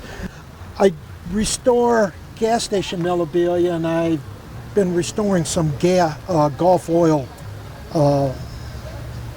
gas pumps, and that's how I kind of got the idea of going to a Gulf oil truck. And plus, with the oil trucks, you have such great color schemes from Sunoco, Gulf, Mobil, and that makes it a lot of fun. The cab was in pretty bad shape. I had to redo all the wood of the cab. These trucks have a wooden frame, and then the sheet metal is on the wooden frame. The engine is a 6-cylinder flathead. Very popular engine for International.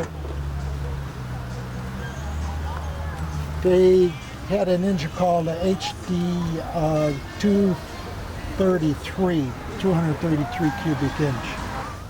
Yeah, they're a lot of fun to restore.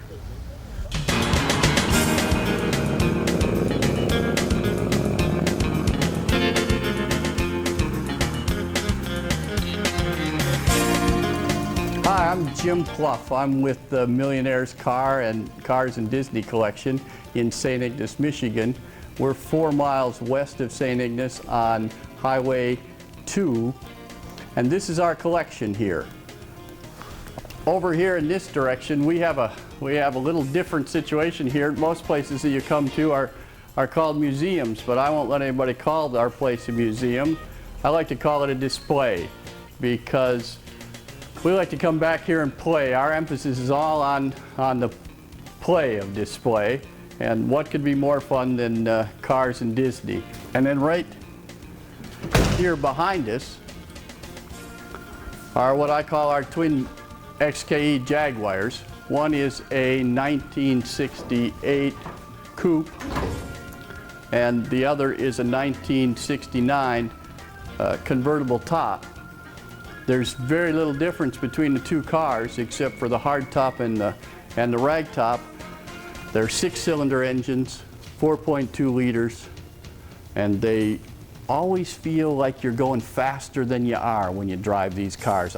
And I have always thought that the way the hood opened up on this was just slick as in a Corvette. And it also has, although the roof looks black here, this top is actually a clear top that you can see through. And it just makes it kind of fun because you can see through it at any time at night or during the day, but it makes the car look all black. This is our little 59 MGA 1600. And what's unique about this car is, one, it's a small, but two, most MGs that made it into the US were convertible tops, where this is a hard top. It's not a removable top. And you actually have to kind of pour yourself into this car.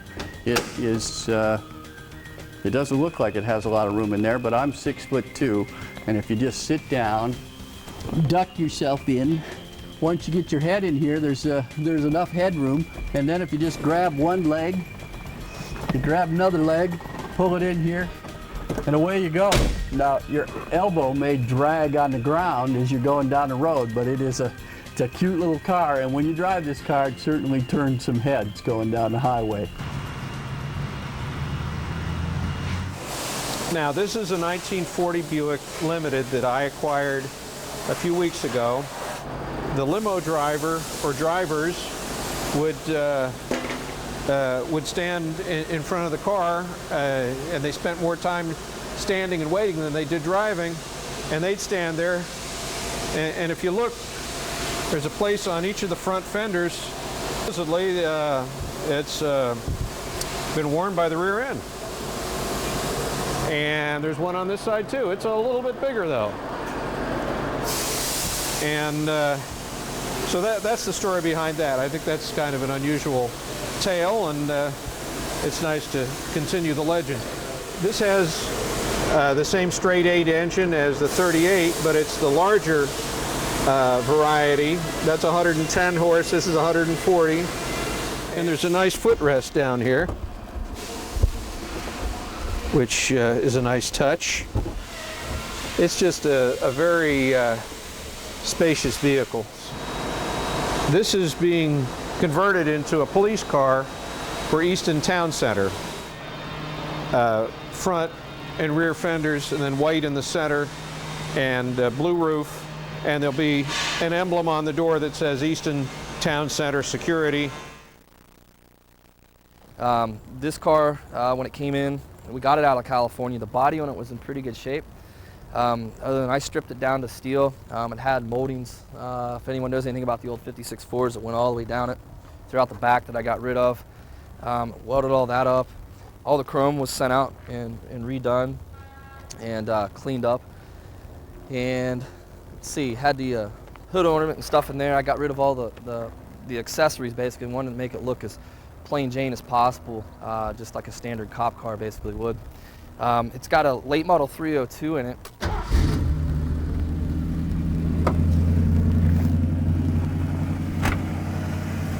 Like I say, it's a late model motor. It's got the serpentine belly belt pulley system set up on it. Most of the aftermarket Edelbrock bolt-on performances, the motor was a brand new motor that was sent to us. We got it, minus the distributor, carburetor, and everything else, kind of just added to it. The interior, if you want to step around here. It's got all power windows. That came from the factory. The dash, like I said, the dash, the stereo and the radio and all that was in there. I had gas pedal and the water gauges and whatnot. They had to make this cop car nice and fast for chasing shoplifters and whatnot.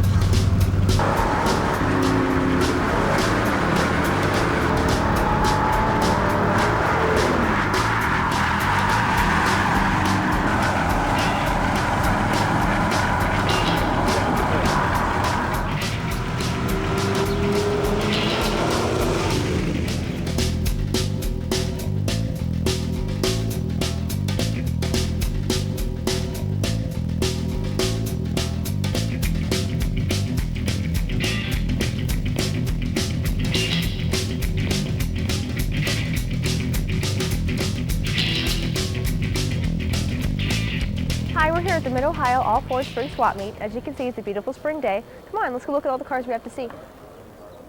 Hi, we're here with Jerry Gruber, and he owns this beautiful vehicle next to him. Why don't you give us a little background on your vehicle and what you've done to it? It is a 1949 Ford Club Coupe, which is hard to come by. It's got the original flathead engine in it, 3-speed overdrive that works.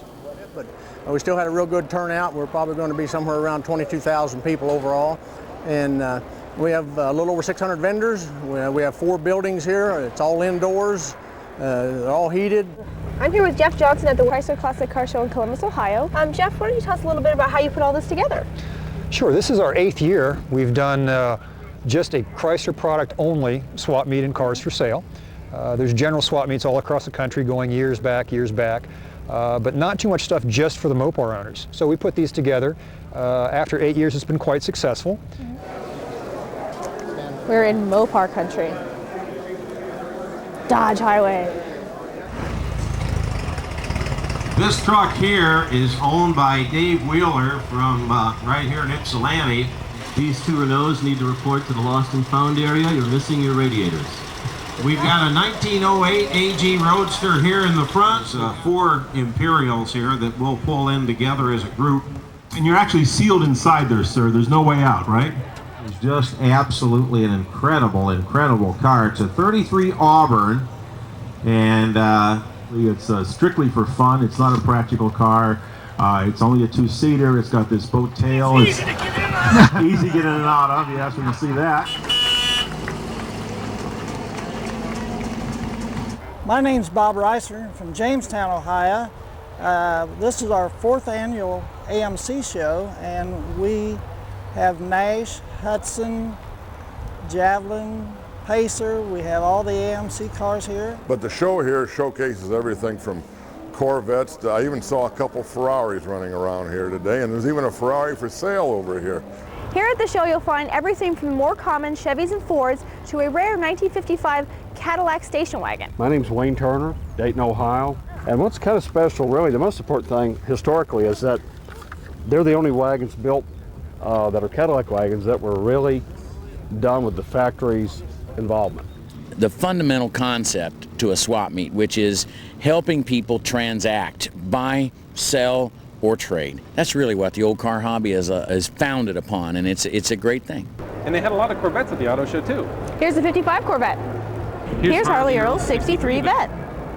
Beautiful 65 Stingray. 66 Corvette. 67 Corvette. 68 Corvette. Bright yellow 1986 Corvette. 97 and 98 Corvettes. 2000 Corvette. The Vet of today. Another one of the displays they have here at the Railway Museum is some early dress. As it points out here, it says when one traveled in the early days, one always dressed up. And then the head of that track is the newest engine in the museum and one of the best because it would probably run. It's the first nickel plate GP30. And it was one of the last engines bought by the nickel plate before the merger. Now Willard was a very unusual place because it had one of the very first mechanical ice machines. Hi, my name is Laura Laws and welcome to Henry Ford Museum in Greenfield Village.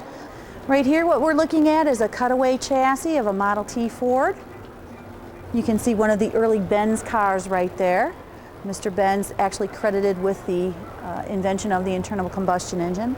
Right here is our Duryea, which is the first mass-produced car in the United States. 13 of these cars were produced. There's only one left, and we have it right here. This is our 1925 Pierce Arrow aluminum car. It's made out of aluminum. And this is our Liberty Mutual Survival Car number 1, built in 1957. Many of the safety features that were put in this car you see on your cars nowadays. This is our 1952 Wienermobile. These are some of our steam traction engines, and how they worked is this flywheel right here would have a big belt around it. It would be attached to a threshing machine. Most of the time I tell people they need 2 days to come here. 1 day for just the museum and the next day for Greenfield Village. Okay, that's about all we have for you today. We're so glad that you came out to see us. Please come and visit us in person. We have a lot more to see.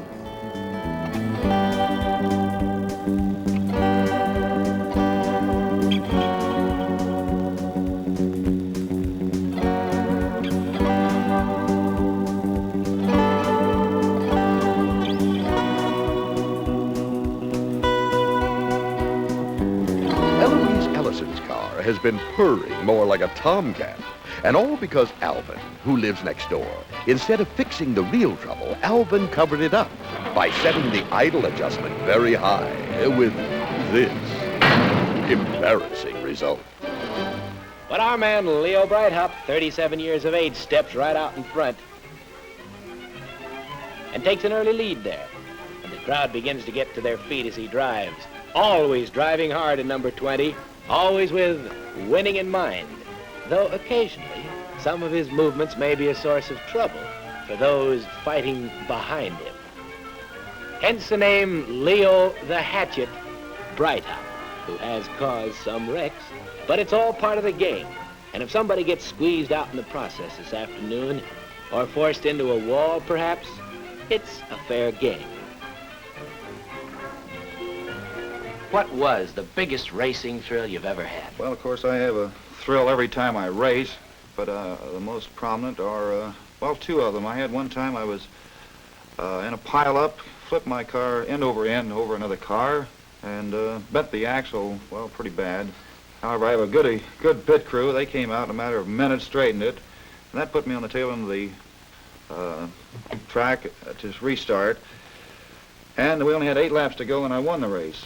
The other race that was the biggest thrill, in a 100-lap race, I was following Fred Russell. I followed him, I guess, for 40 or 50 laps. And finally, on the 99th lap, coming down with the checkered flag, I passed him and won the race. In other words, that was then or never. That's and right. And you beat Fred Russell. Well, those are a couple of pretty sharp thrills. My biggest thrill in watching you, Leo, was this. When you stepped out on that track and the crowd stood up and every one of them booed, that was a thrill. You're a villain, and I'd like to talk to you more about that in a moment. But right now, let's have a message of importance. We're back, and I hope you enjoyed the show. That was just a small glimpse of what you will get whenever you subscribe to Vintage Vehicle Videos. Feel free to show this tape at your next club meeting and share it with your friends. And if you didn't see the kind of vehicles that you collect and enjoy, invite us out so we can tape your collection. You put all that time and effort into restoring your car or truck, let Vintage Vehicle Videos feature it so that other people get a chance to appreciate it too. We want to come to your next club meeting or show, and if you know of any events or places that are good to tape, just give us a call. We want to get the best footage we possibly can. And it only costs $59 for 12 issues. And the special offer I was going to tell you about is that if you subscribe starting with our first issue, we'll throw in another 4 issues for free. That's 16 months of entertainment for only $59. That's only $369 an issue. But let me tell you about another offer that isn't on the back of the tape. If you and 2 friends send in subscriptions at the same time, we will give you 2 more issues free. That's 18 issues at just over $3 an issue. We can't possibly make it any cheaper than that, but we want to keep it affordable so that you can enjoy watching the tapes as much as we enjoy making them. We'll see you at the next show.